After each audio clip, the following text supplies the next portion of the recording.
श्री वाहिगुरु साहिब जी।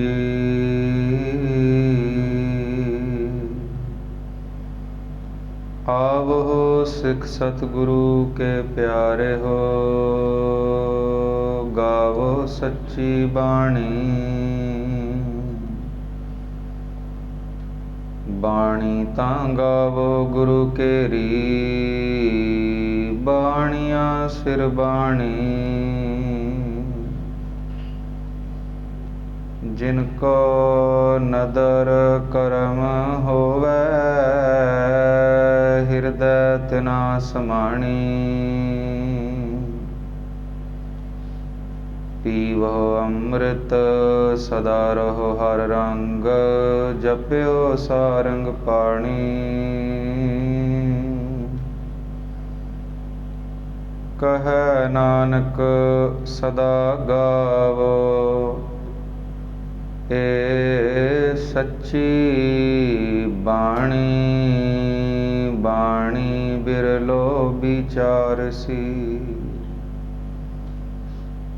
जे को गुरमुख होए।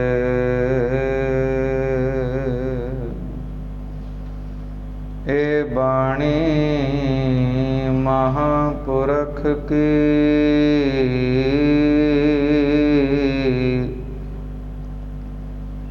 निज घर वासा होए। अवर काज तेरा कितै ना काम, मिल साध संगत भज। केवल नाम एह अहेरा कीनो दान। नानक कै घर केवल नाम, बेशुमार अथाह गणत अतोलै।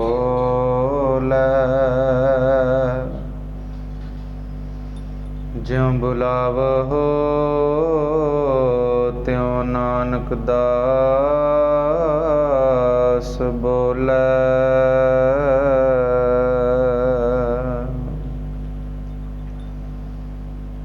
गुरु गरीब निवाज, हाजरा हजूर, ज़ाहरा ज़हूर, दीन दयाल दुख भंजन प्रतिपालक।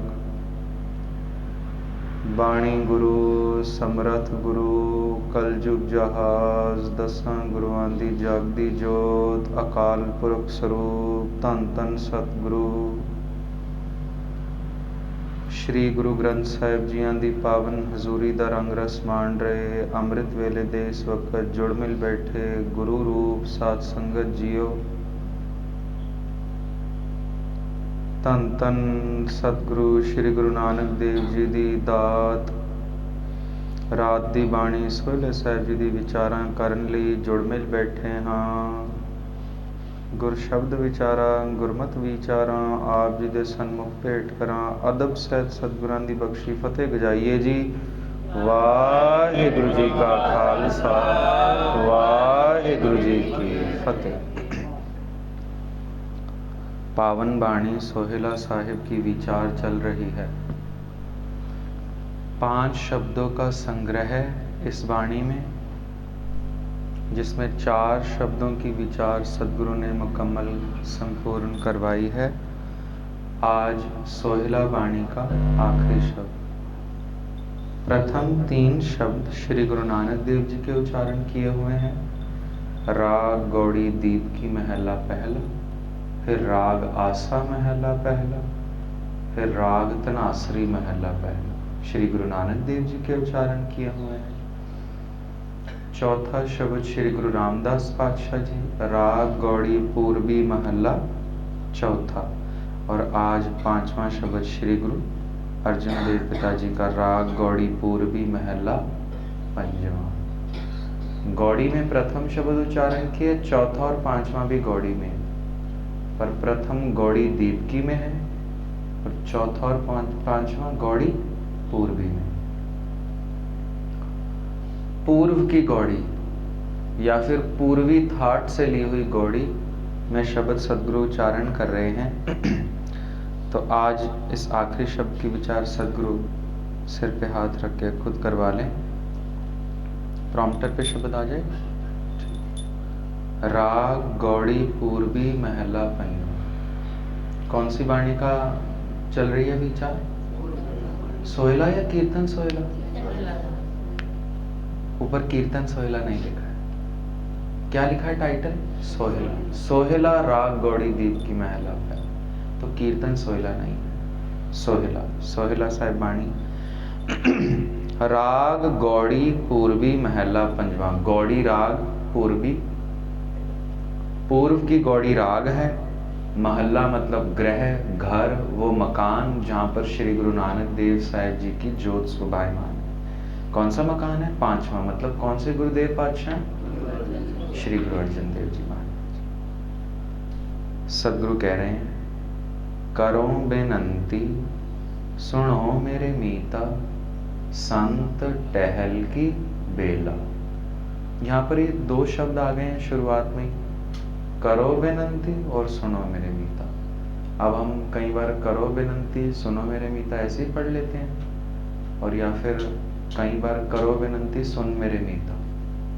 नहीं नहीं, जिस लहजे में हम किसी को बुलाएंगे, आओ जाओ काफिया तो हम मिलाएंगे। आप आओ आप जाओ, ऐसा तो नहीं कहते ना, आप आओ आप जा, ऐसा तो नहीं कहते। तू आ तू जा, तू आ तू जाओ, ऐसे भी नहीं बोलते। तो काफिया तो मिल रहा है, करो और सुनो। करो बेनंती सुनो मेरे मीता। तो कई बार बोलते हुए करो बेनंती सुन मेरे मीता बोल जाते हैं, तो यहाँ पे ध्यान देना है। फिर करो ऐसा क्रियापद है जो ऊड़े से समाप्त हो रहा है। आया शब्द? आ रहा है। तो कक्का रारा और ऊड़े के नीचे ओंकड़ है। तो हमने बहुत बार ये नियम सांझ कर लिया, जब ऊड़े के नीचे ओंकड़ से कोई क्रियापद समाप्त हो तो उसका मतलब है मैं कह रहा हूं। उत्तम पुरुष कहते हैं इसको, फर्स्ट पर्सन, कि मैं कह रहा हूं। और जब हा के साथ समाप्त हो क्रिया तो मध्यम पुरुष, मतलब आपको कहा जा रहा है, दूसरे की बात हो रही है। First person, second person, third person अंग्रेजी में पढ़ाते हैं ना, ही शी इट और फिर दे। तो इसमें सदगुरु जब क्रिया को ऊड़े से समाप्त करेंगे, कह रहे हैं करो बेनंती, तो मतलब मैं विनती कर रहा हूं। पर आगे क्या कह रहे हैं? सुनो मेरे मीता, ह से समाप्त करते हैं कि आप सुनिए, मैं विनती कर रहा हूं। अगर हम पढ़ेंगे इसको करो बेनंती, तो इसका मतलब है कि आप विनती करो। सुनो मेरे मीता, आप ही सुनो, विनती भी खुद करो, सुनो भी आप नहीं। या तो सिख विनती करे, गुरु सुने, ऐसा होगा। अभी गुरु विनती कर रहा है, हुक्म भी लगाता है गुरु, पर जब निम्रता के घर में, प्यार के घर में आ जाए तो फिर विनती करता है सिखों को। तो गुरु अर्जन देव महाराज कह रहे हैं मैं विनती करता हूँ, आप सुनो। कितने प्यार से समझा रहे हैं कि मेरी एक विनती सुनो। क्या? संत टहल की बेला। बेला का मतलब वेला, वक्त है। किस चीज का? संतों की टहल करने का। टहल मतलब होती है सेवा। कहते हैं ना, टहलुआं दी कमाई थाए पाउनी, अरदास में कहते हैं। टहल सेवक तुहाडे, हाथों से काम करने वाली सेवा को टहल सेवा कहते हैं, जिसको सदगुरु कहते हैं दसा नुआं दी किरत करना। दसा नुआं दी किरत का क्या भाव है? जिसमें 10 नाखून काम करे, दसा नोहां दी किरत। नाखूनों को पंजाबी में नो कहते हैं। तात्पर्य है कि जिसमें हाथ इस्तेमाल हो, कोई ऐसी किरत करनी। जैसे सिर्फ बैठे बैठे एफडी का ब्याज खाना किरत नहीं है। इस्लाम धर्म में एफडी का ब्याज खाना हराम है, मालूम है आपको ये बात?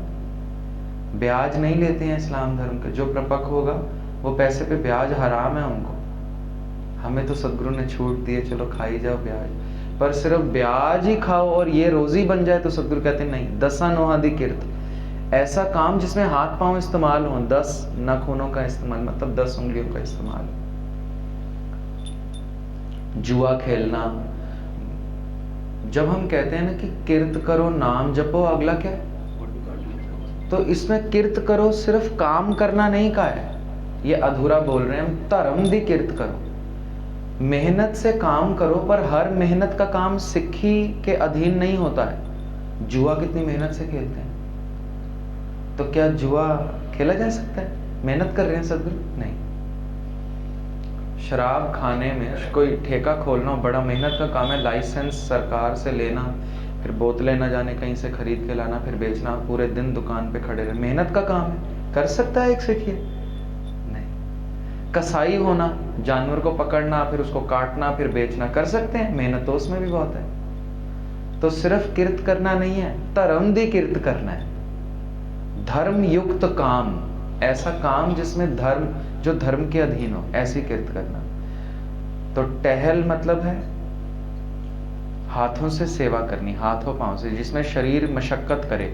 जैसे हमने एक साखी सुनी है, गुरु गोविंद सिंह साहब विराजमान है किसी के घर में, तो पानी लाते हैं सदगुरु के लिए कि सदगुरु जल छकें। अपने बेटे को आवाज मारता है कि सदगुरु आए नहीं घर, तू पानी ले। तो पानी जब सदगुरु को देते हैं तो सदगुरु कहते हैं आप क्यों ना लाए, सारा काम तो आप कर रहे हैं। पुत्र को कहा पानी का, कहते सदगुरु पहली बार सेवा करन लग गया ना, तो मैंने सी कि तुहाडी सेवा हुई, पहली बार गिलास चुकना। कितनी पवित्र बात लग रही है, कितना अच्छा ख्याल है। सदगुरु कह रहे उम्र इन्नी वड्डी हो गई है, एक गुरुद्वारे जाके सेवा नहीं करता? कहते नहीं, तो सदगुरु उठा के गिलास फेंक देते। कहते हैं तुहानू समझ ही कोई नहीं लगी कि विच संगत हर प्रभ, संगत दी सेवा मेरी सेवा सी, संगत दे जोड़े झाड़ने मेरी सेवा सी, संगत दे चरण घुटने मेरी सेवा सी, तप्पड़ झाड़ने, भांडे मांजने। कहते आप यही इंतजार करते रहे कि मौका आएगा, गुरु गोविंद सिंह साहब आएंगे तो सेवा करेंगे। संगत ही गुरु है। तो सदगुरु कहते हैं टहल करनी है किसकी? संत टहल की बेला, गुरमुख जनों की, गुरसिखों की सेवा करनी है, यही वक्त है। अब यहाँ पे अधूरी बात होगी यदि हम ऐसे करके चले जाएंगे, क्योंकि बाहर से तो सभी गुरसिख दिखते हैं। तो हमने तो प्रथम बाहर से ही देखना है, सब संगत की सेवा करनी है। पर जिसके नाम के आगे टाइटल संत लगा हुआ है, या जो बाहर से बहुत ही गुरसिख दिख रहा है, रागी, प्रचारक, ग्रंथी, सेवादार, ऐसी श्रेणी में है, तो फिर हमें थोड़ा अलर्ट भी रहना है कि यदि कोई लालचवश होकर सेवा ही कराने का इच्छुक है तो फिर वहां सेवा नहीं करनी।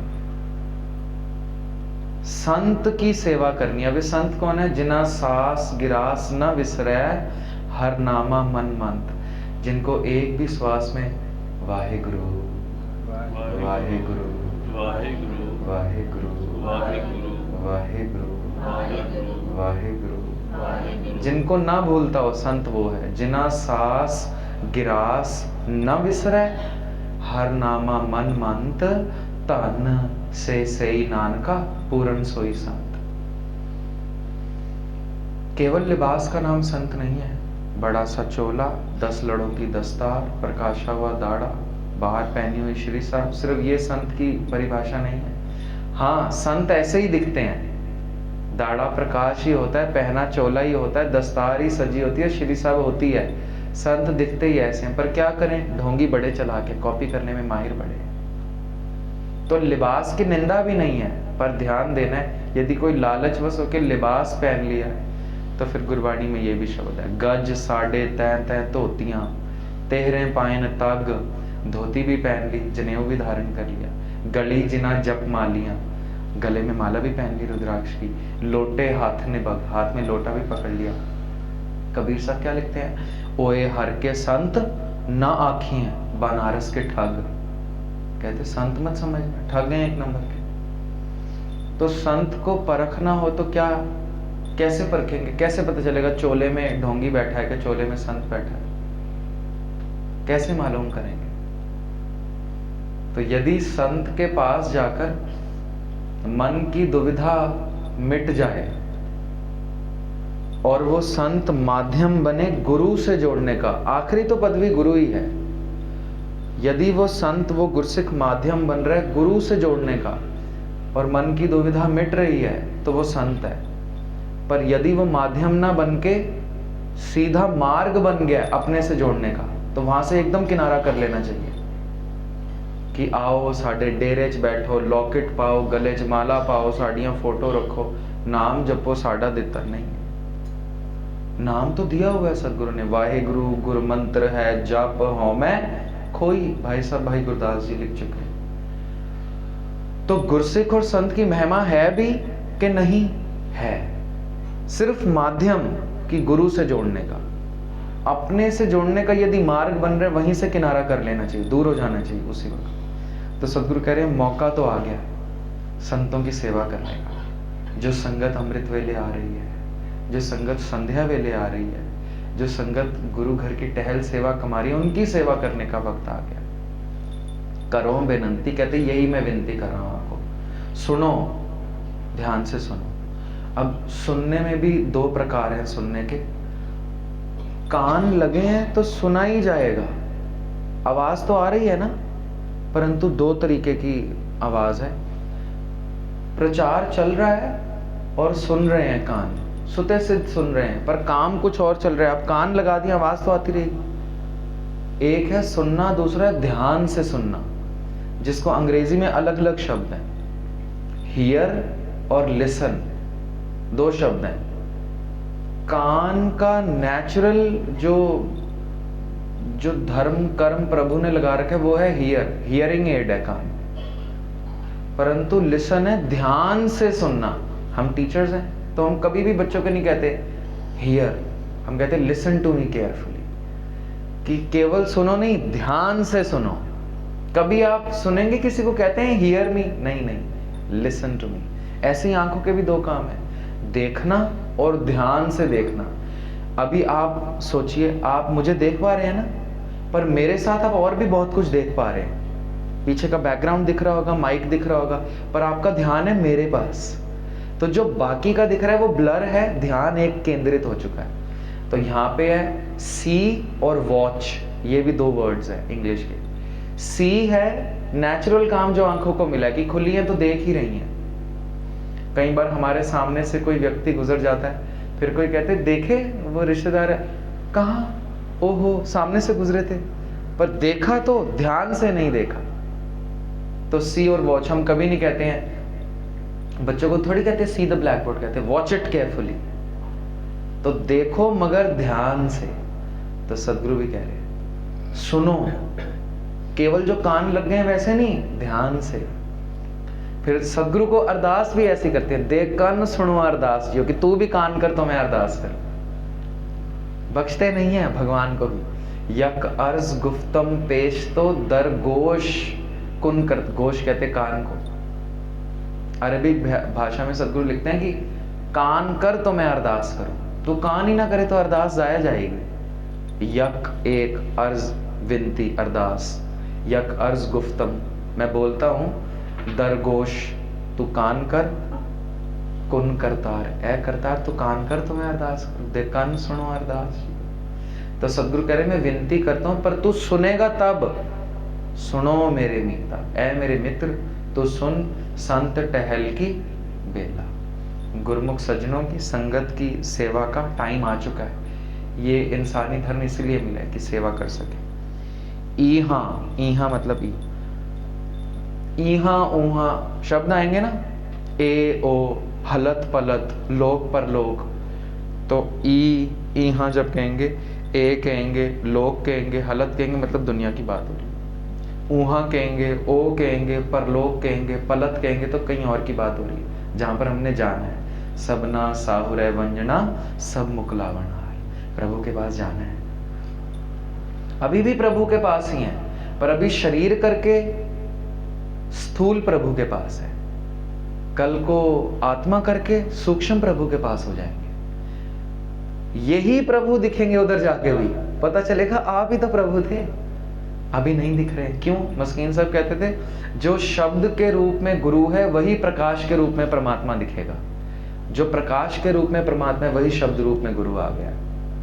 शब्द को आप देख थोड़ी सकते हैं, हम जो देख रहे हैं वो रुमाल हो सकता है, सदगुरु का पवित्र रुमाला साहब हो सकता है, चौर चांदनी हो सकती है, पीड़ा तख्त हो सकता है, फिर ज्यादा से ज्यादा और क्या देख लेंगे, जिल्द हो सकती है, कागज हो सकती है, पावन स्याही हो सकती है, यही देख सकते हैं ना।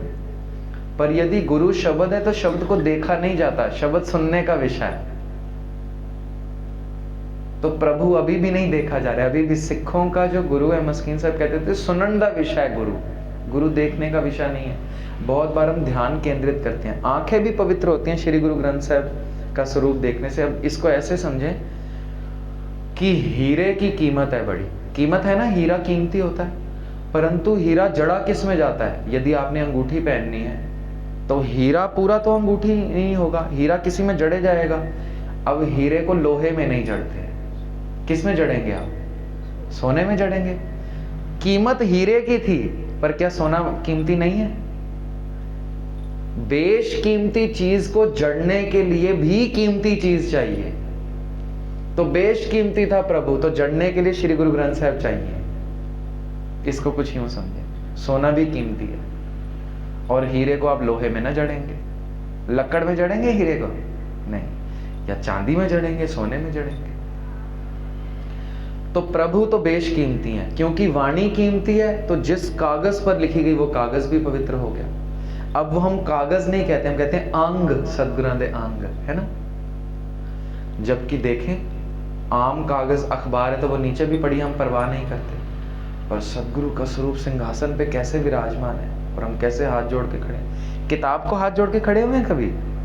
नहीं। नोटों की गड्डी को चलो वो तो मन से हाथ जोड़ते ही है गड्डी देखकर, पर ऐसे कोई हाथ थोड़ी जोड़ता है। स्कूल में कितनी किताबें रैक में ऐसे धसाधस पड़ी होती हैं, पर सदगुरु प्रकाशमान हो रहे हैं और सुखासन हो रहा है। किताबों को प्रकाश करते हैं आप? नहीं नहीं, सदगुरु प्रकाशमान, फिर हुक्म देते हैं, फिर सुखासन स्थान पे जाते हैं। ये मैं बात इसलिए कह रहा हूँ, कभी हमें अदब आ जाए सदगुरु को मिलने का।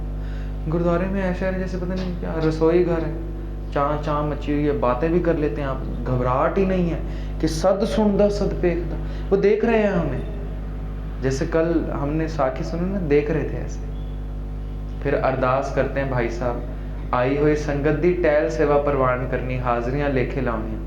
तब आप देखें एक बार ध्यान से गुरु ग्रंथ साहब ऐसे देख रहे होते हैं, कहाँ है संगत, किसकी अटेंडेंस लो, संगत ही कोई नहीं। तो वो तो देख रहे हैं, हमें ही भरोसा नहीं जाग पा रहा है। आप किसी गुरसिख सज्जन को कभी मिलाप हो तो आप देखिए उनके गुरुद्वारे आने और माथा टेकने में और हमारे गुरुद्वारे आने में जमीन आसमान का अंतराल है। वो ऐसे आ रहे हैं जैसे सच में भिखारी आ रहे हैं दाता के पास। परिक्रमा ऐसे हो रही जैसे सच में बलिहार ही जाऊं आपसे। सूरज के आसपास धरती परिक्रमा कर रही है, बलिहार जाती है कि तू है तो मैं जीवित हूं, सूरज ना हो तो धरती खत्म हो जाएगी। ये 6 ऋतुएं सूरज की वजह से, तो हम भी परिक्रमा कर रहे हैं। सदगुरु आप है तो मेरा वजूद है, आप नहीं तो हमारा क्या। ये भय पैदा हो कि किसी की हजूर बैठे हैं, ऊंची आवाज तो निकले ही ना कि सदगुरु आपकी हजूर बैठे हैं। प्रचार करते हुए भी बार बार अपने आप के जहन में लाना चाहिए कि किसी की वाणी का प्रचार हो रहा है। खुद ही दादा बन के बैठ जाते हैं, ऊंची ऊंची आवाज में हुक्म जारी करने शुरू कर देते हैं। नहीं, हुक्म किसी और का है, वहां से आ रहा है, मैं केवल जरिया बना हूं आप तक पहुंचाने का। हुक्म आ कहीं और से ही रहा है। अब ये सदगुरु ने हुक्म दिया 500 साल पहले, हम तो केवल जरिया बने हैं। तो सदगुरु कह रहे हैं मैं विनती कर रहा हूं, आप सुनिए। कितने प्यार से कह रहे हैं कि संगत की सेवा करो। यहाँ खट लो, खाट का मतलब है खट लो। ये वो वाली खाट नहीं है चारपाई वाली खाट, मतलब खट लो, कमा लो, यहां पर ही कमा लो। चलो फिर आप चलिए, क्या लेकर यहां पर कमाया और आगे लेकर क्या चले? हर लाहा, हरि नाम का लाहा। तो यहां पर कमाया हुआ कहीं और काम आने वाला है। एक नॉवल का जिक्र मैंने किया था, डॉक्टर भाई वीर सिंह जी का इंटरव्यू ले रहे थे कोई अंग्रेज लोग, तो बड़े महापुरुष हैं डॉक्टर भाई वीर सिंह। उनका इंटरव्यू लेते हुए कहते कि क्या पाखंड लगा रखा है आप लोगों ने, परलोक होता है, इस जन्म के बाद भी कुछ होता है। कहते ऐसे कुछ थोड़ी होता है, मरने के बाद किसने देखा क्या होता है। तो डॉक्टर साहब क्योंकि विद्वान थे बहुत, तो उनको समझाते हैं, कहते हैं फिर आप रहने दो, सिक्खी को क्या ही समझेंगे आप, परलोक क्या होता है। अंग्रेजों की एक नॉवल उन्होंने उनको बता दिया कि आप ये पढ़ लें फिर बात करेंगे। उस नॉवल का नाम है आफ्टर डेथ। अभी उसका नाम बदल के लेटर्स टू जूलिया हो गया है। वो मेरे फोन में PDF है, यदि आपको चाहिए। बड़ी कमाल की नॉवल है। उसमें कई जगह नॉवल के अलग अलग रूप हैं, कई जगह लिखा है वो बहन भाई हैं, कई जगह लिखा है कि दो मित्र हैं, और कई जगह लिखा है प्रेमी प्रेमिका है।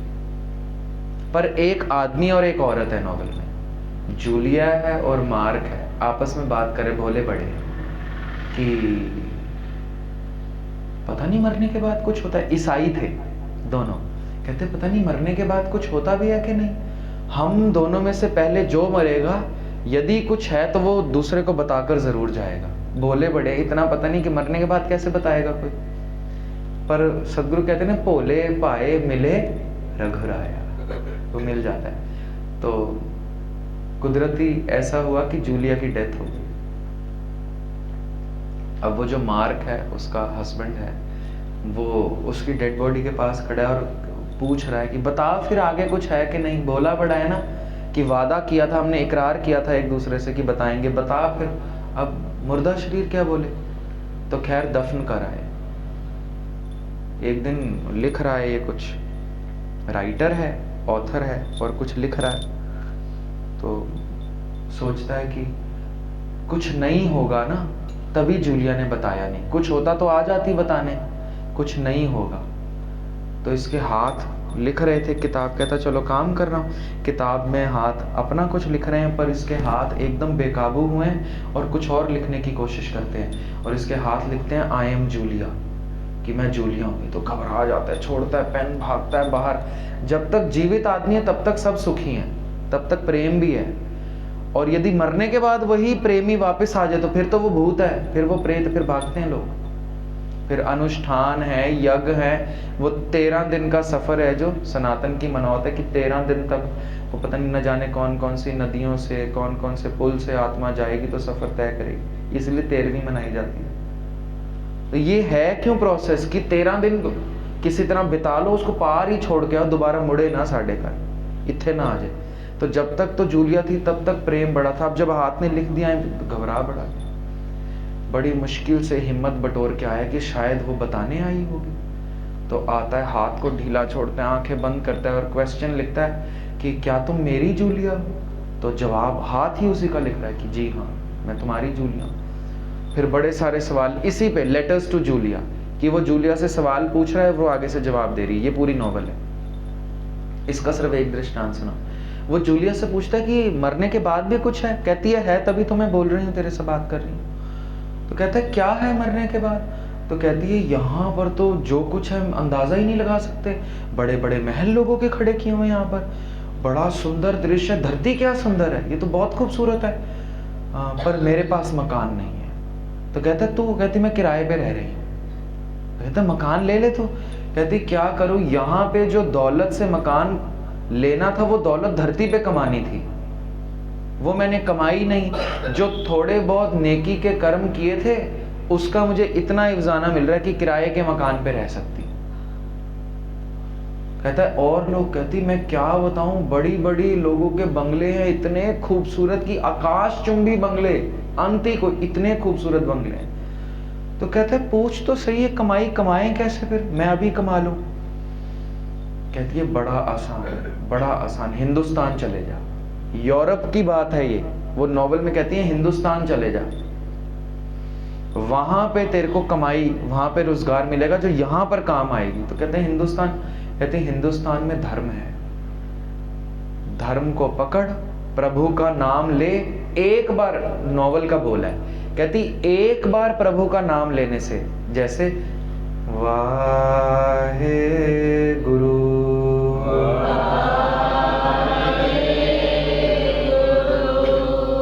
बस ऐसे एक बार लेने से, कहती एक बार प्रभु का नाम लेने से एक सोने का सिक्का मिलता है ऊपर। सोने का सिक्का, क्या कीमत होगी? 1.5 लाख रुपया तोला। एक बार वाहे गुरु,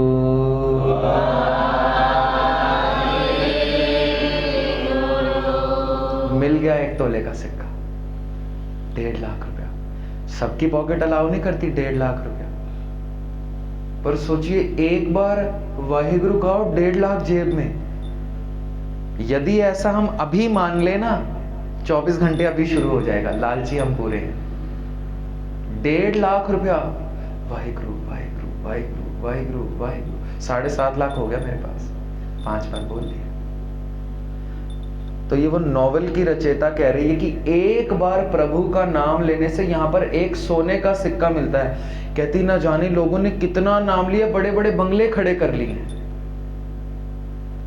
अब इसने भी कुछ धर्म काम करे होंगे, धर्मयुक्त काम, तो कहती बस किराया ही दे पा रही और कुछ भी नहीं। और ऐसा ही कुछ हूबहू सदगुरु कह रहे हैं। ध्यान से सुनेंगे इस पंक्ति को, हम रोज पढ़ते हैं, नजरअंदाज कर देते हैं कि काम कर रहे हैं धर्मयुक्त, दया भी कर रहे हैं, लोगों पर रहम भी कर रहे हैं, अच्छा बोल भी बोल रहे हैं, चोरी भी नहीं कर रहे, अच्छे काम है, पुण्य कर रहे हैं। पर सदगुरु कह रहे हैं इसका फल कितना मिलेगा, किराए तक ही सीमित रहेगा। तीर्थ, तप, दया, दत्त, दान, धर्मयुक्त काम करे, फल कितना मिलेगा, जे को पावे तिल का मान। इतना सा फल में, काम इतना सारा किया, फल इतना सा। पर सुनिया मनिया मन कीता पाओ, अंतर्गत तीर्थ मन नाम। कहते तीर्थों का नहाना यही है, केवल नाम बोल, सुन और मैल गायब। गाविए सुनिए मन रखिए पाओ, दुख पर हर सुख कर ले जाए। तो ये तो वो जूलिया बोल रही है कि एक बार प्रभु का नाम लेने से एक सोने का सिक्का मिलता है। लोगों का बैंक बैलेंस इतना है, पर जो मैं ज्यादातर देख पा रही हूं यहाँ पे, ज्यादातर बड़े बंगले हिंदुस्तानियों के हैं। यूरोप की लेडी लिख रही है, और ये कभी हिंदुस्तान गए नहीं है पति पत्नी, कि जितने बड़े बंगले में देख पा रही हूं हिंदुस्तान के। क्यों? पीरों ऋषि मुनियों की धरती है। फिर 10 के 10 गुरु साहिबानों ने भाग लगाया इस धरती को। कितनी पावन धरती है, यहाँ पे धर्म कमाया जा सकता है। फिर मिले भी सच्चे गुरु श्री गुरु ग्रंथ साहिब हो, और हम अभागे रह जाएं, खाली रह जाएं, और ऊपर बंगला ना बने। प्रथम तो यहां पर सवारना है। सदगुरु हर बार कभी भी आप देखें ईहा ऊहा, ऊहा ईहा नहीं लिखेंगे कभी। लोक पर लोक लोक नहीं लिखते हैं, हलत पलत कहते। पहले यहां सवार, यहां धर्म कमा, फिर ऊपर का काम आएगा। जब पिछले साल हमारे मामू जी रुखसत हो गए, तो हमारे छोटे मामू थे, उनके शरीर के पास बड़ी दुनिया इकट्ठी थी। कश्मीर को ऐसे लगा कि कुछ घाटा हो गया, पंथ को भी घाटा, परिवार को तो था ही। बड़े बहुत ऊंचा जीवन उनका, बड़े गुरसित थे। तो बड़ी दुनिया रो रही थी, इतनी दुनिया थी कि जहां तक नजर मारो इतनी दुनिया थी, शमशान भरा हुआ था। पर जब उनके शरीर को घर लाया गया, हम बॉम्बे से आ रहे थे, गुजरात में उनकी डेथ हुई, वापी कोई जगह थी वहां पर, और वहां से हमने 50 घंटे का सफर तय किया। बॉम्बे से एम्बुलेंस में मैं था, मेरे बड़े भैया थे, मामी जी थी, और मामू जी का शरीर था। तब तक शरीर का भी बहुत नुकसान होता रहा, गलता गया शरीर 50 घंटे गर्मी में। तो फिर जब वहां आए तो सब छाती पीट के रो रहे थे, बुरा हाल हो रहा था परिवार का, बहनों का, भाइयों का, माता का, उनकी, और जो साक संबंधी थे। तो हमारे छोटे मामू, उनका भी जीवन बड़ा ऊंचा, बड़ी कृपा उन पर। तो वो देखते हैं कि बहुत रुआस पड़ रहा है, तो फिर बड़ी ऊंची आवाज में उन्होंने एक बात बोली, मेरे जहन कर गई ये बात। मैं उनके पास खड़ा था, कहते हैं साध संगत जियो, मामू के शरीर के पास खड़े, कह रहे साध संगत जियो, घरों पुत्र तुर रहा होए ते मां प्यो दा फर्ज है गठड़ी पैसे बन के देना।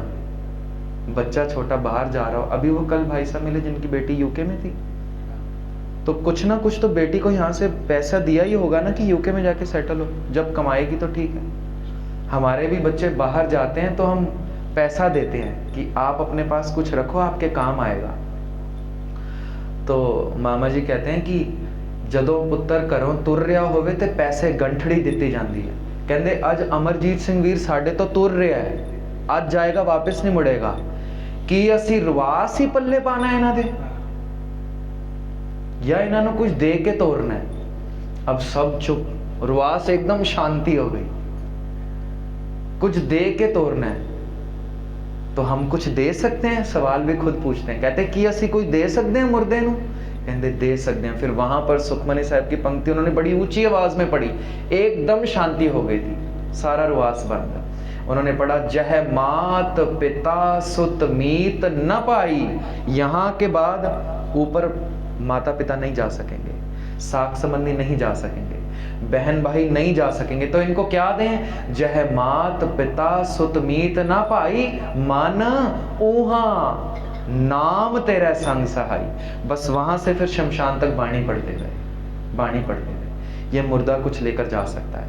एक अपने जीवन में कमाया नाम, दूसरा आखिरी वक्त पे जो जपा हुआ है ना नाम, ये साथ में लेकर जा सकता है। तो कहते केवल रुआस ही पल्ले पाने, कुछ लेकर जाया जा सकता है। एक धार्मिक पुरुष, एक गुरसिख की कैसा जीवन होता है? भाई सामने पड़ा है, मृत शरीर, दिल हारना, रोना तो रहा दूर, वाणी से खुद भी ढारस लेते हैं, दूसरों को भी चढ़ती गला बख्शता है एक सिख।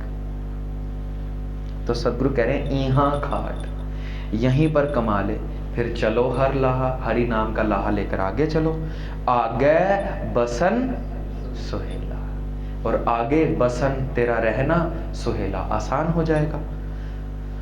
सदगुरु कहते हैं ऐसा मैं आपको क्यों कह रहा हूं? क्योंकि औध घट है। औध होती है आर्बला, उम्र, आयु कम हो रही है। अभी हम साहिबजादा अजीत सिंह जी का जन्म दिहाड़ा मना रहे हैं। ऐसे लोगों की आयु कम नहीं होती, इनकी बढ़ती है, हम लोगों की कम होती है। क्यों? हम कितना चिर जिएंगे? 40, 50, 60, 70, 80, 100, 150 साल, इससे ज्यादा क्या जी लेंगे? उसके बाद हमें 1 साल, 2 साल, 5, 10 साल को याद रखेगा, उसके बाद गई उम्र, खत्म। 400 साल हो गए साहिबजादा अजीत सिंह जी को, इनकी उम्र कभी खत्म होगी? नहीं नहीं, ये बढ़ती ही चली जाएगी। क्यों? ये खट चुके हैं लाह, ये पूर्ण पुरुष हो चुके हैं, तब इनकी उम्र बढ़ती ही चली जाएगी। पर हमारी कम हो रही है, और कम ही होती जाएगी। सदगुरु कहते हैं चेतना है तो चेत ले निस दिन में प्राणी, छिन छिन औध बिहात है, फूटे काट ज्यों पानी। कहते घड़े में छेद कर दिया है, बूंद बूंद गिरे जा रही है, और हर साल कह रहे हैं मैं बड्डा हो गया। मस्कीन साहब कहते थे 1934 का मेरा जन्म है, पर डेट नहीं मालूम। पुराने जमाने माँ बाप को कहाँ पता होती थी? तो कहते पासपोर्ट बनवाना सी किधरे, मैं 15 अक्टूबर लिखवा बैठा। तो कहते कथा सी गुरुद्वारे 15 अक्टूबर ਨੂੰ, ਤੇ ਮੈਨੂੰ ਕਹਿੰਦੇ ਮਸਕੀਨ ਜੀ हैप्पी बर्थडे। ਕਹਿੰਦੇ कमाल हो गई, पहला मरण कबूल ਦਾ उपदेश दे रहे थे, हैप्पी बर्थडे। ਮੈਨੂੰ ही फसाओ पहले तुसी। सिख को तो कम से कम याद हो कि मैं पल पल छोटा हो रहा हूँ, पल पल कम हो रहा हूँ। इसको ऐसे समझे 100 साल की आरबला लेकर आए थे, 10 साल निकल गए हैं, तो 100 साल में 10 साल बढ़ गए हैं कि कम हो गए हैं? कम हो गए, तो छोटा हो गया। और हर पल मैं किसके पास जा रहा हूँ? मौत के। और हर पल किससे दूर हो रहा हूँ? गुरु से। विपरीत करना है, हर पल गुरु के नजदीक होना, फिर मौत से दूर हो जाएंगे। तो सदगुरु कह रहे हैं औध घटे, उम्र घट रही है। कब? दिनस, दिन को, रैण आ रहे, रात को भी। अच्छा, ये 2 शब्द हैं, रैण और रेण। ये 2 शब्द ध्यान से गुरबानी में पढ़ने। रैण का मतलब होता है रात, और रेण का मतलब है चरण धूल। तो यहाँ पे रेण आ रहे नहीं है, यहाँ पे क्या लिखा है? रैण आ रहे। औध कटाए दिनस रैण आ रहे, मन गुर मिल, गुरु को मिल, काज सवारे, ताकि तेरे सारे काज, तेरे सारे काम सवर जाए। गुर मिल चज अचार सिख, तुद कदे ना लगे दुख। गुरु को मिल और सीख कि कैसे जीवन गुजारना है। कितना आसान जीवन सदगुरु दे रहे हैं। 100 बंदिशें होंगी गैर धर्मों में, सिर्फ 4 बंदिशें लगाई हैं। पराये शरीर से परहेज, केसों की बेअदबी नहीं करनी, कुट्ठा नहीं खाना, हलाल नहीं खाना, और तंबाकू का सेवन, नशों का सेवन। 4 ब्रेकें दिए, बाकी सदगुरु कहते रेस ही दई जा गड्डी को, 4 ही तो ब्रेकें लगाई। इतना खुला जीवन ऐसा गुरुदेव मिल गया। फिर हम सोच रहे हैं हुक्म होएगा, कृपा होएगी ते अमृत छकांगे। 12 अप्रैल दिन आपके पास आ रहा है। बड़े गुरुद्वारे साहब, न्यू गुरुद्वारा साहब में अमृत संचार है। बच्चा सोचे समझ आती है कि वक्त आएगा। सोचना नहीं चाहिए, पर सोचे तो माना जा सकता है, बेचारा ना समझ है, छोटा है। वक्त आएगा तो छक लेंगे हम। 15-20 साल का जवान व्यक्ति भी समझे तो समझ आता है, पर 30 साल के ऊपर का आदमी भी समझे कि वक्त आएगा तो छक लांगे। सदगुरु कहते ने 12 बरस बालपन बीते, 20 बरस कछ तप ना कियो। 30 बरस कछ देव ना पूजा, फिर उसके बाद क्या, फिर पछताना बिरद भयो।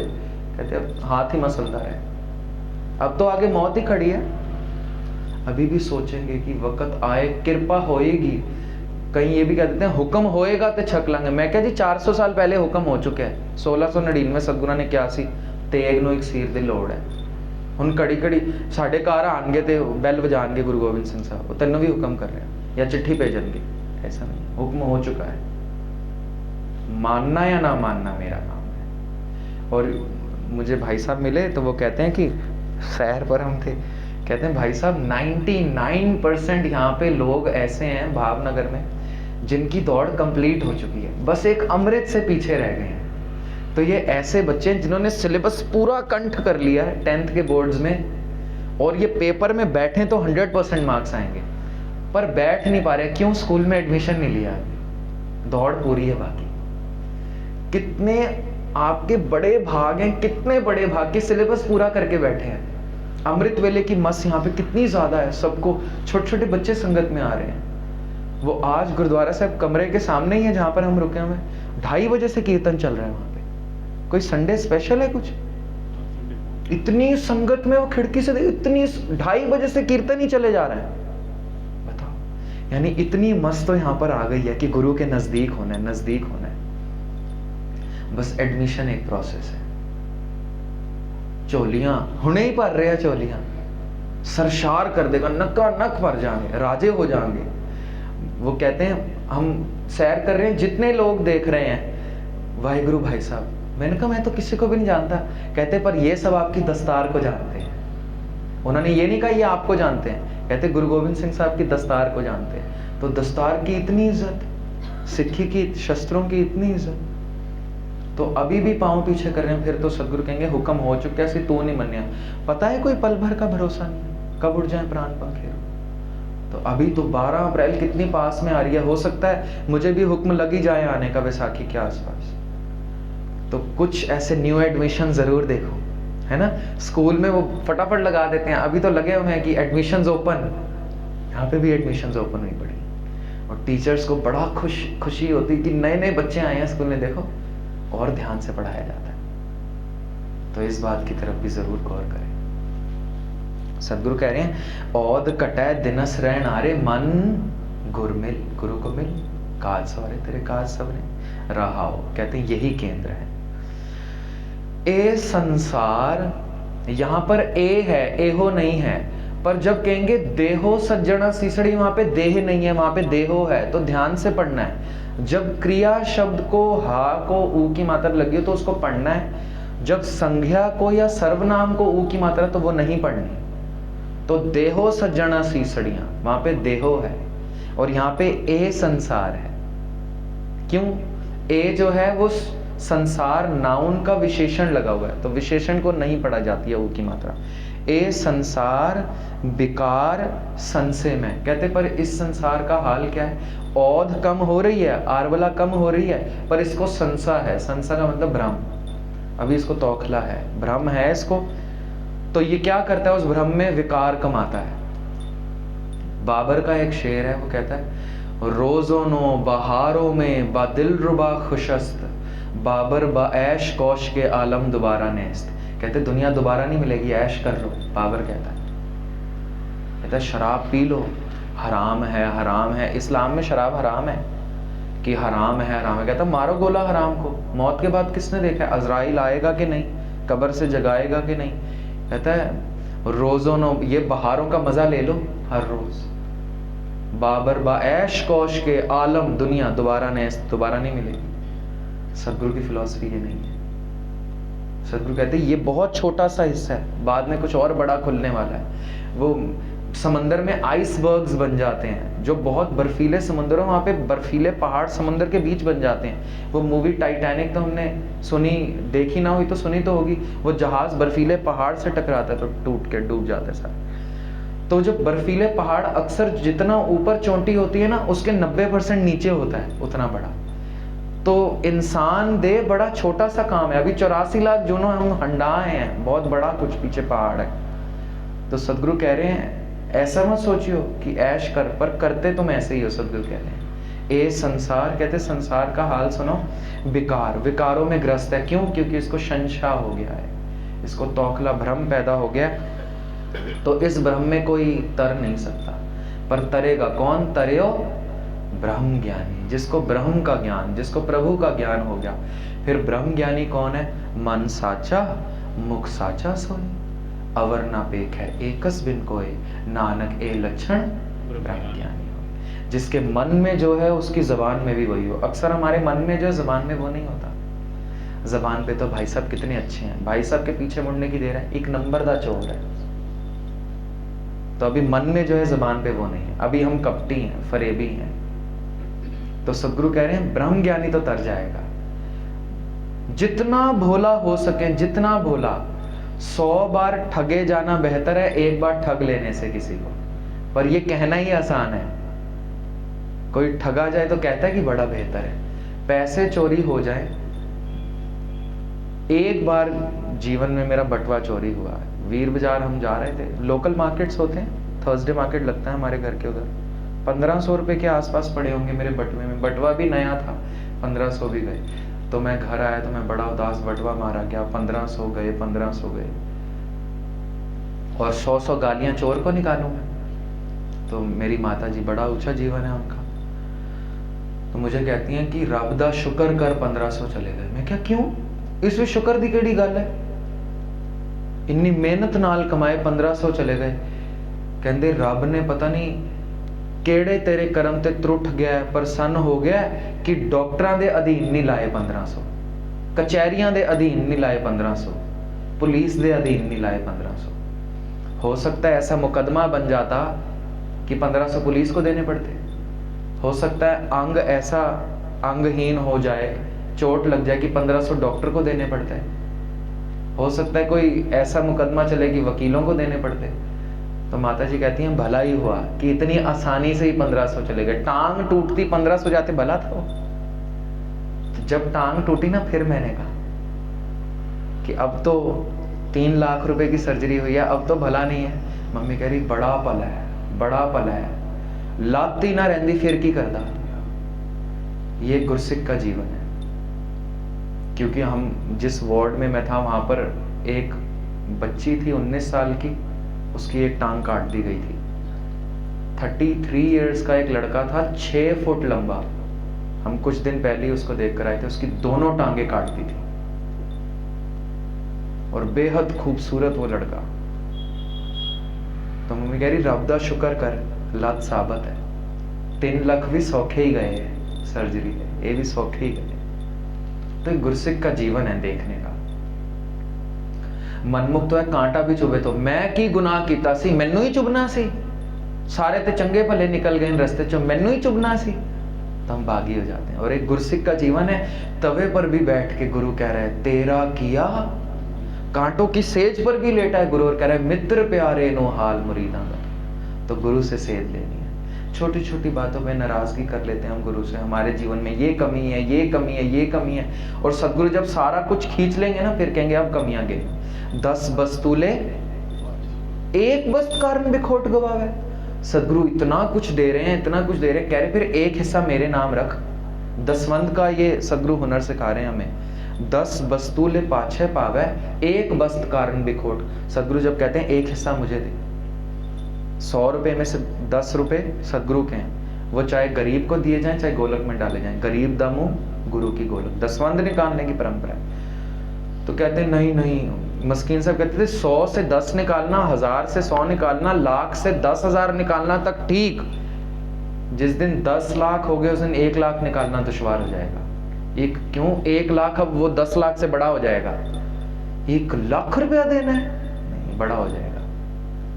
तो फिर कहते हैं एक भी ना दे और करे क्या, 10 भी हीर ले, तो मुड़ा को क्या करे?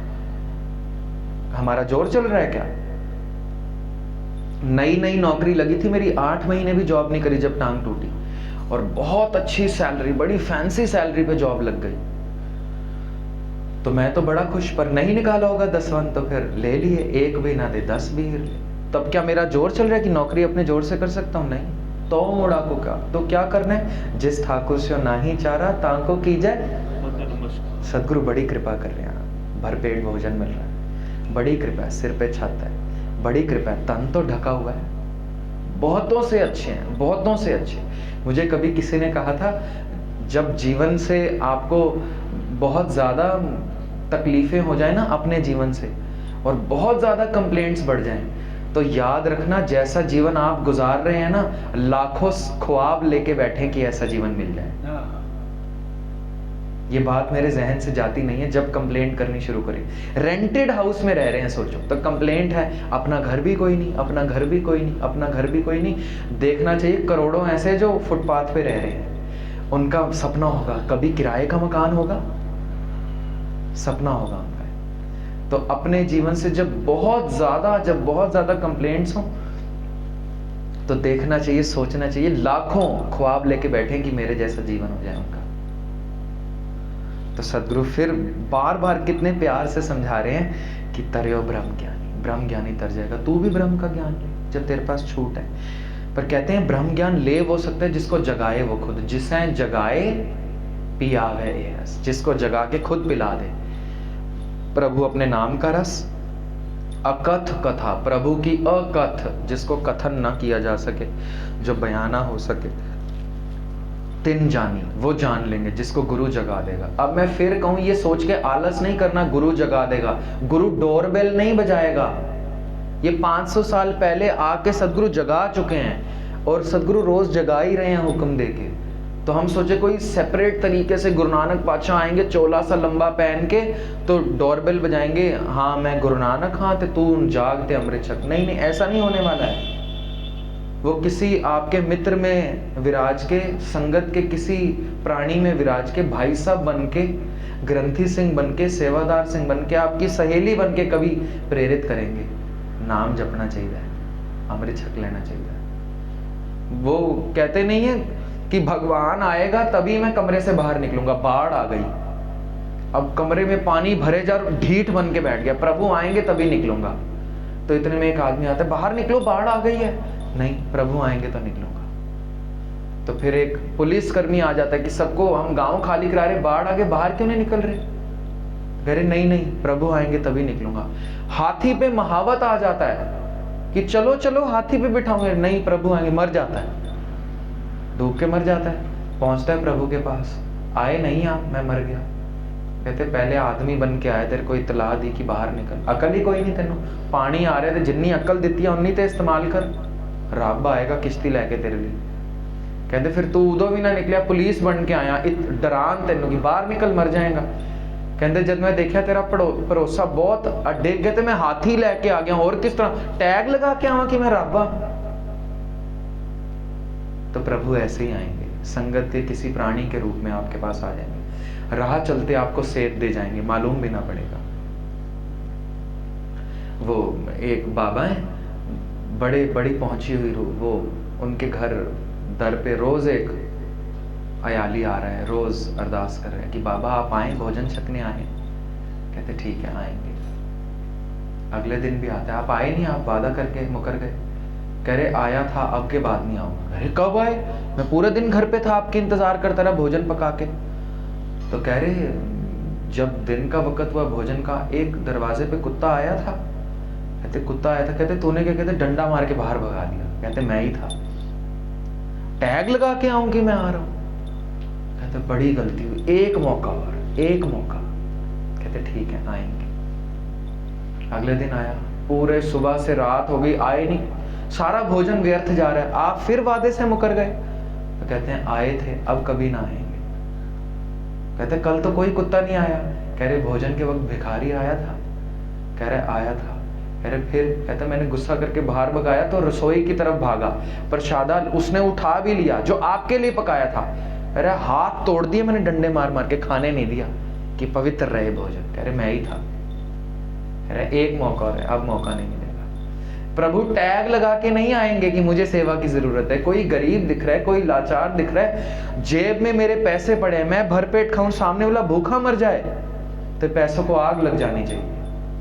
प्रभु टैग लगा के नहीं आएंगे कि मैं भगवान हूं, मदद की जरूरत नहीं। ये हमारी परीक्षा है। तो सदगुरु कह रहे हैं गुरु को मिल और सीख, ब्रह्म का ज्ञान तेरे को हो सकता है। यदि नहीं लेना तो सदगुरु कह रहे हैं तुम्हारे हाथ में है। तो जगा दिया है सदगुरु, जिसे जगाए पियावे एहरस, उसको पिला भी दिया है।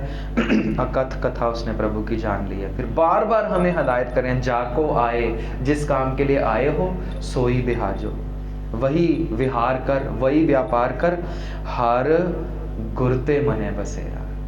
गुरु की कृपा हो तो हरि मन में बैठ जाए, गुरु की कृपा हो तो, गुरु को मुख करें तो कृपा हो। निज घर महल, जो निज घर है, अभी हमारे घर निज नहीं है। निज का मतलब होता है स्थिर घर, हमारा स्थिर नहीं। जिसका रेंटेड है उसका तो स्थिर है ही नहीं, जिसका अपना है उसका भी स्थिर नहीं है। हो सकता है सरकार के लाल डोरे में आ रहा हो। यहाँ पर भी कुछ ऐसा है ना, ये कोई प्लाट कट रहा है कि यहाँ पे सड़क आ रही है ऐसा, तो वो प्लाट काट देंगे, सरकार थोड़ी परवाह करेगी, आपने करोड़ों की जमीन खरीदी है। दिल्ली में जब मेट्रो की लाइन डलनी थी, कितने घरों को तोड़ दिया गया, सरकार परवाह नहीं करती। तो निज घर तो ना हुआ। या फिर बाढ़ आ गई, कुदरती आपदा हुई, करोड़ों अरबों के मकान बनाए हो, 1 मिनट में राख हो जाते। वो ट्विन टावर 2001 में 1 मिनट में राख हो गया। निज घर नहीं है, तो निज घर कहीं है। इसको एक पंक्ति से समझे। सदगुरु गुरबाणी में कहते हैं कि जिस घर तूने जाना है उसकी परवाह ही कोई नहीं है। जिथे जाए तुद वर्तना तिसकी चिंता ना है, और जो घर छड़ गवावना सो लगा मन माहे। इंटीरियर अच्छा हो, लकड़ का काम बढ़िया, बहुत सुंदर पेंट हो, वॉलपेपर सुंदर लगे, शैंडलियर्स पंखे बाहर इटली के आए, कारपेट बहुत, इसका तो ध्यान है। आगे के कारपेट्स का ध्यान कौन देगा? सदगुरु कहते हैं निज घर महल पावो। वो निज कर महल गुरु की कृपा से मिल जाएगा। सुख सहज है, ये सुख सहज आत्मिक अडोलता में मिलेगा। फिर होगा क्या? बोहर ना होएगा फेरा, फिर दोबारा नहीं।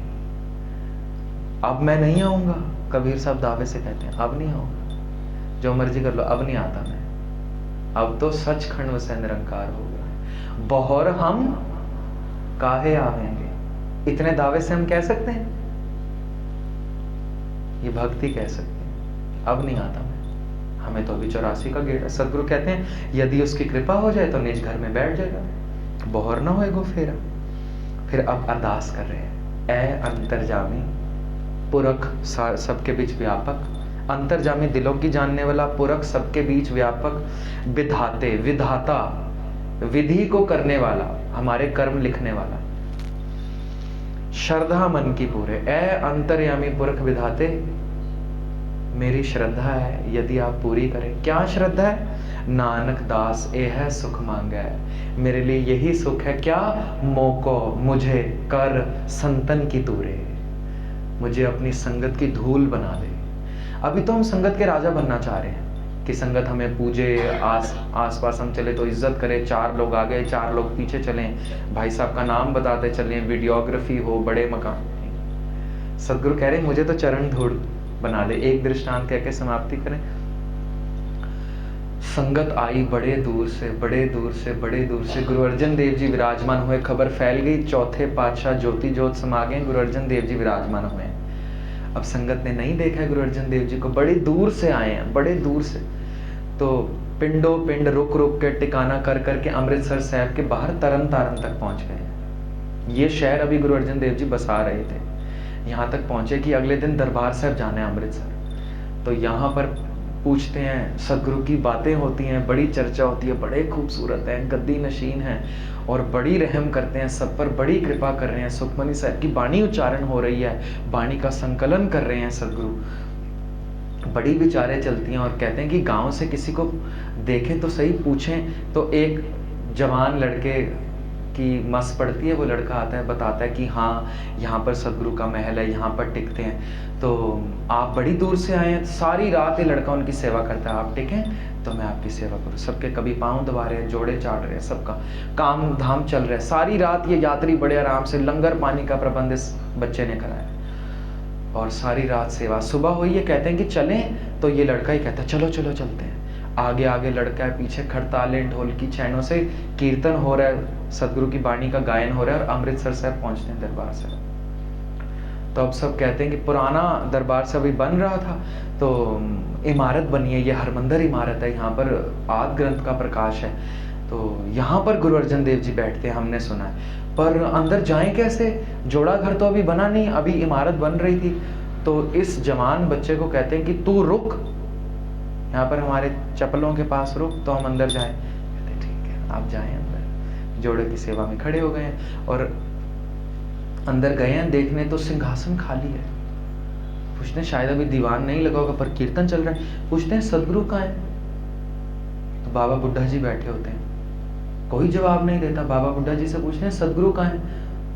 तो जवाब ही नहीं देते। पूछते कहाँ है सदगुरु, हमें माथा टेकना है।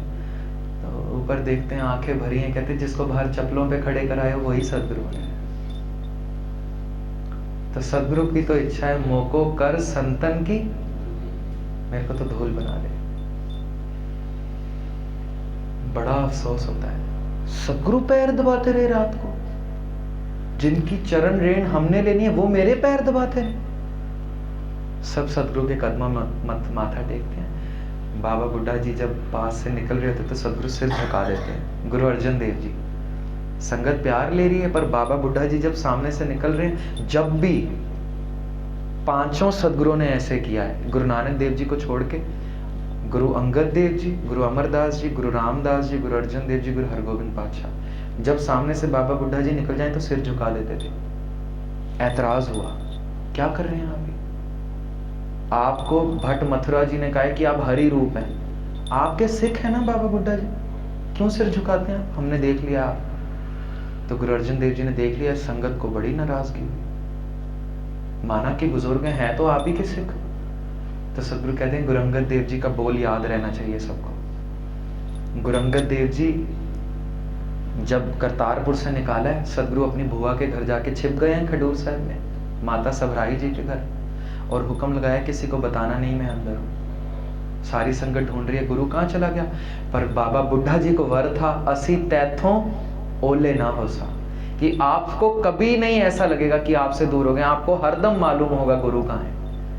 तो बाबा बुड्ढा जी सारी संगत को लेके माता सबराई जी के घर चले जाते हैं। वहां से सदगुरु को बाहर निकालते हैं कि आप बाहर आइए, संगत को दीदार बख्शिए। जब सदगुरु बाहर आते हैं तो उपदेश करते हैं संगत को। प्रथम श्लोक का पवन गुरु पाणी पिता, ये प्रथम उपदेश था सदगुरु का। और जब बाबा बुड्ढा जी कहते हैं मेरे लिए की हुक्म है, तो पता है गुरु अंगद देव जी ने क्या कहा था? तिनको क्या उपदेशीय जिन गुरु नानक दे हो। गुरु ग्रंथ साहिब के वाक्य कहते हैं आप उपदेश मांग रहे हैं, जिन्होंने गुरु नानक की गोद मानी हो उनको मैं उपदेश नहीं कर सकता। ये गुरु अंगद देव जी ने कहा है बाबा बुड्ढा जी को। तो गुरु अर्जन देव जी ने भी ऐसे सिर झुका दिया। तो संगत ने बड़ी नाराजगी करी, आप तो गुरु हैं, सिख को क्यों सिर झुकाया आपने? सदगुरु कहते हैं आप यदि मेरे दिल की तांग पूछे ना, गुरु बनना तांग नहीं था, सिख बनना तांग है मेरी। गुरु आपने बनाया है, गुरु रामदास पातशाह ने बनाया है, तो इस जिम्मेवारी को भी भरपूर निभाऊंगा। पर मेरी दिल की तांग है अंतर्जामी पुरख विधाते, श्रद्धा मन की पूरे, नानक दास ए है सुख मांगे, मोको कर संतन की तुरे। मेरी तो मांग है कि सिख बनो, गुरु की मांग है सिख बनो। तो ये तो गुरु नानक देव जी की गोद में बैठे रहे हैं 12 साल बैठे। तो यही मेरे लिए सब कुछ है, संगत ही मेरे लिए सब कुछ है। जोड़े झाड़ रहे हैं, परहेज ही कोई।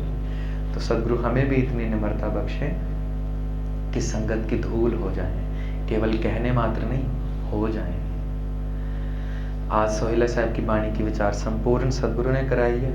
विचार क्या है सदगुरु जाने, किस रमत से वाणी आई है। हम तो जितनी अक्ल है शब्दिक अर्थ ही हो सकते हैं कि शब्द क्या कह रहे हैं, ये सदगुरु जाने। जिस दिन मिलेंगे उस दिन पूछ लेंगे क्या विचार थे। पर मिलना जरूर है, ढीठ होना पड़ेगा, जिद करनी पड़ेगी, अगला जन्म नहीं लेना।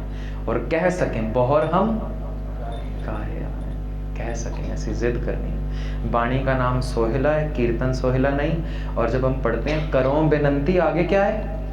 सुनो मेरे मीता। सुन मेरे मीता नहीं है, काफिया मिलना चाहिए। आप आइए आप जाइए ऐसे कहा जाता है। आप आइए आप जा ऐसे थोड़ी कहते हैं। तू आ तू जा कहते हैं, तू आ तू जाओ भी नहीं कहते। तो करो और सुनो, काफिया मिलना चाहिए। करो बेनंती, सुनो मेरे पिता। सदगुरु मेहरमत करें। ये 4 दीवानों में जो सोहेला साहब की विचार संपूर्ण कराई, बड़ी कृपा करी। रोम रोम करके सदगुरु के ऋणी आप संगत गुरु रूप होके मेरी भूल चूक की माफी बख्शना।